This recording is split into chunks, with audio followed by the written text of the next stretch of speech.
The voice of Indiana County, it's WCCS 101.1 FM, AM 1160, WCCSradio.com. I expected when I called Philip Martell that I'd find him on a beach somewhere and enjoying the day and his summertime leisure activities. Instead, I find him in the steamy environments of the STEAM Academy. And he joins us this morning. Our conversation brought to you by Marcus & Mack.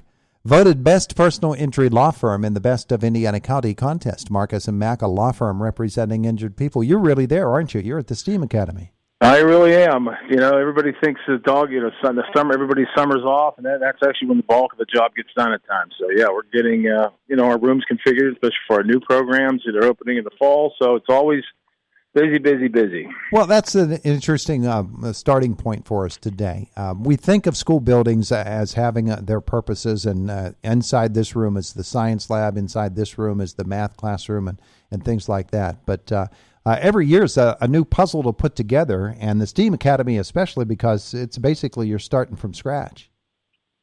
No question about it. And, we're realigning because of our we're going to 3 new health programs. We really wanted to kind of concentrate them and have like a medical wing of the building that's dedicated to those programs. So we've had to do some shuffling around and some other classrooms and that's just getting things ready. So it's always, you're right. It's always a puzzle.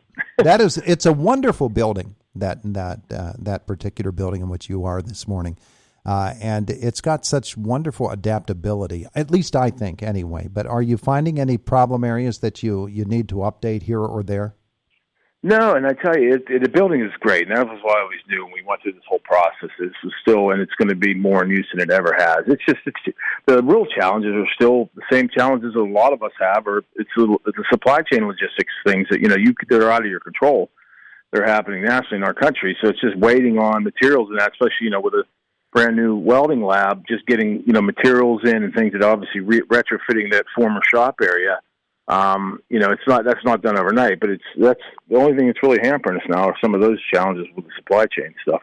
You going to hit the marker on it for the start of the year?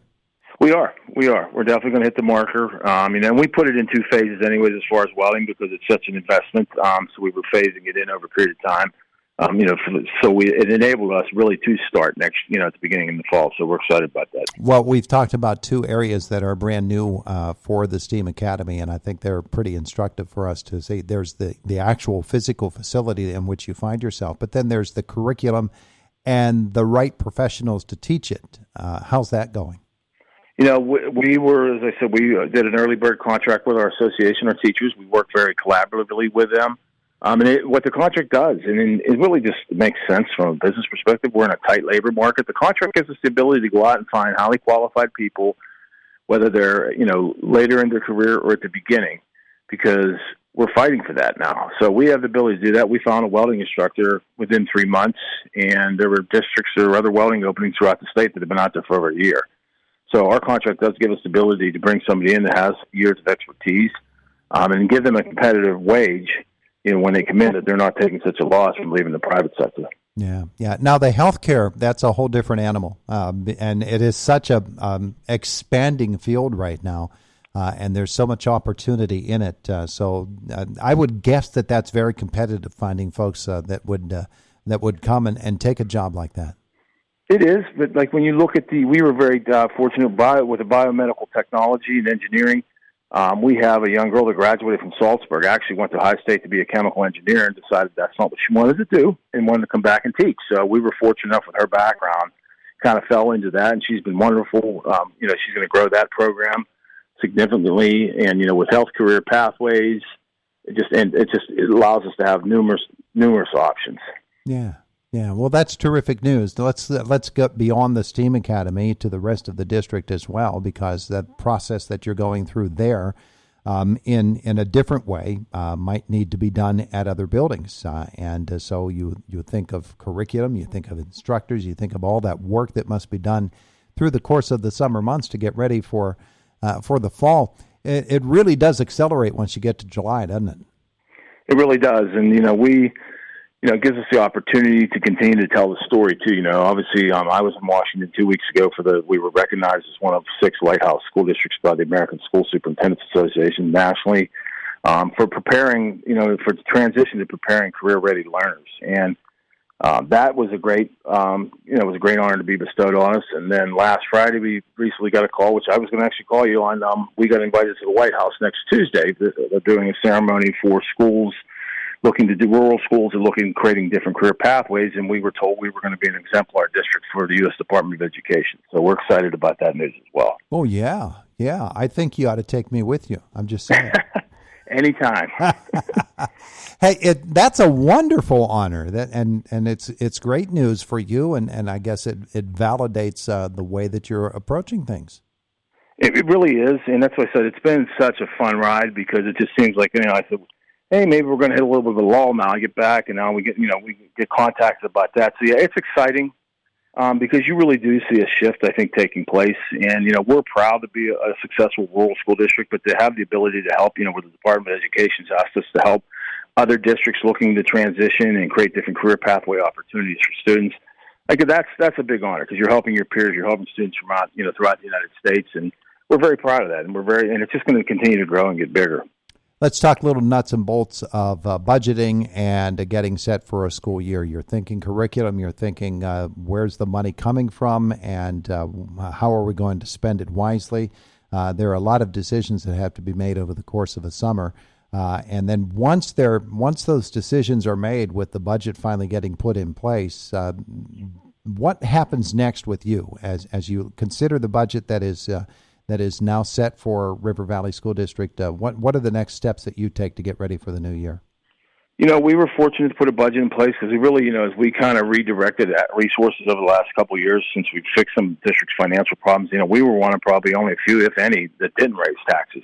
And that's just been a message. We're not going to, try to go back to the taxpayers unless we have to, and we have no other option. But that's why we like looking for alternative sources of funding, that we're getting for a lot of our programs. And that's how we're going to continue to maintain this. Everybody keeps saying, how are you going to maintain it? How are you going to do this? There's so much money in workforce development, Todd, that's available, and it's not been traditionally tapped by school districts, to be quite frank with you. So that's money we're very fortunate enough that we're getting. We have a seasoned grant writer, Kathy Malco, who came from the intermediate unit. And we bird dog after all that money and work very hard to get it.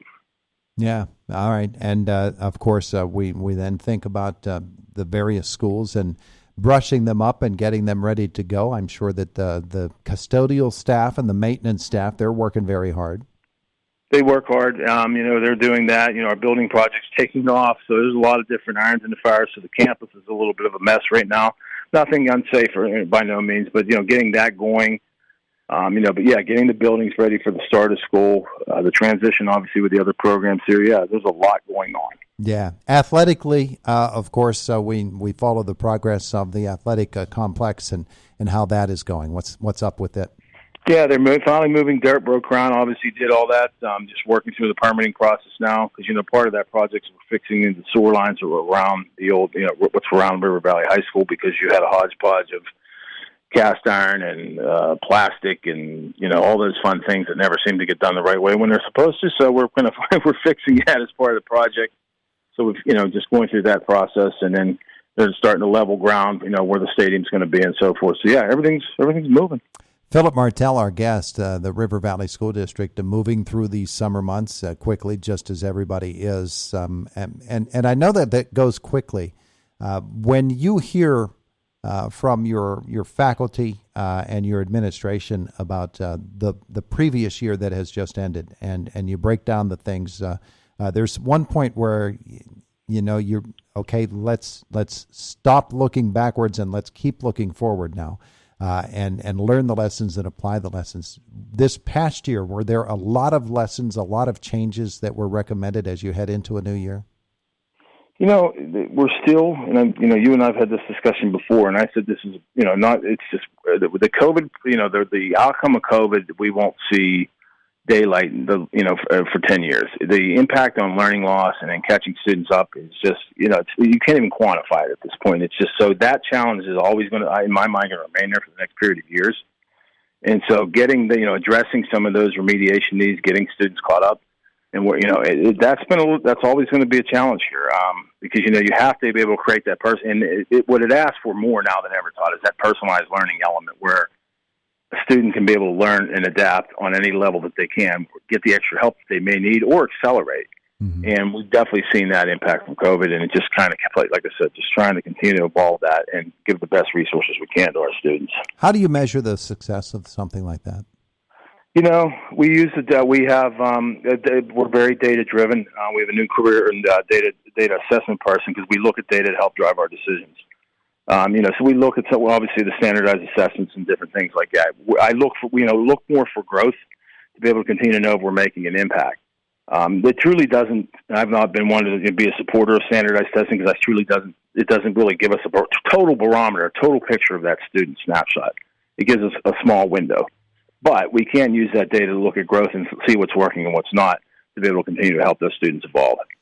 All right, so you've got a very busy summer ahead of you, still some work to do, and you've got to get some work done here this morning as well, so I'll let you go. Thanks so much for the visit.